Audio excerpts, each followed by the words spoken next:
ಮಹಾನ್ ಸಾಧಕರು ಈ ಸಮಾಜಕ್ಕೆ ನೀಡಿರುವ ಕೊಡುಗೆಗಳನ್ನು ಇಂದಿನ ಪೀಳಿಗೆಗೆ ಪರಿಚಯಿಸುವುದೇ ಮುಖ್ಯ ಉದ್ದೇಶ ಆಗಿದೆ.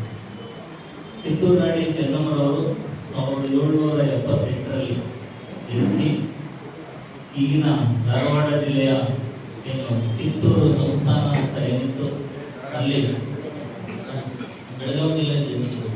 ಕಿತ್ತೂರಿನ ಧಾರವಾಡ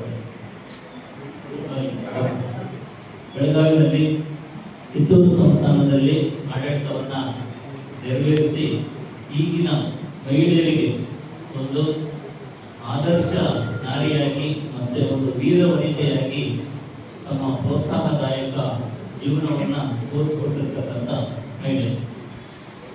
ನಾವು ಸ್ವಾತಂತ್ರ್ಯ ಸಂಗ್ರಾಮದ ಒಂದು ಇತಿಹಾಸವನ್ನು ಗಮನಿಸಿದಾಗ ನಾವು 1857ರಲ್ಲಿ ಏನು ಪ್ರಥಮ ಸ್ವಾತಂತ್ರ್ಯ ಸಂಗ್ರಾಮ ಅಂತೇಳಿ ನಾವು ಪರಿಗಣಿಸ್ತೀವಿ. ಆದರೆ ಕಿತ್ತೂರು ರಾಣಿ ಚೆನ್ನಮ್ಮನವರು 1824ರಲ್ಲಿ ಆ ಬ್ರಿಟಿಷರ ವಿರುದ್ಧ ಹೋರಾಡಿದಂಥ ಒಬ್ಬ ದಿಟ್ಟ ಮಹಿಳೆ.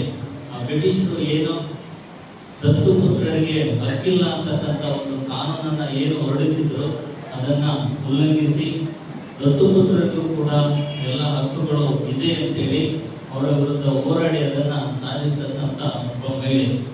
ಆ ಮಹಿಳೆ ಅಂದು ಹೋರಾಡಿದ್ದಕ್ಕೆ ಇಂದು ಕೂಡ ನಮ್ಮ ಸಂವಿಧಾನದಲ್ಲಿ ದತ್ತಕ ಕಾನೂನುಗಳನ್ನು ತಂದು ಇಂದಿನ ಕೂಡ ದತ್ತುಪುತ್ರರನ್ನ ತಗೊಳ್ಳೋದಕ್ಕಾಗಿರ್ಬೋದು ಅಥವಾ ಅವರನ್ನು ಬೆಳೆಸೋದಕ್ಕಾಗಿರ್ಬೋದು ಕಾನೂನುಗಳು ರೂಪಿತ ಆಗಿದೆ.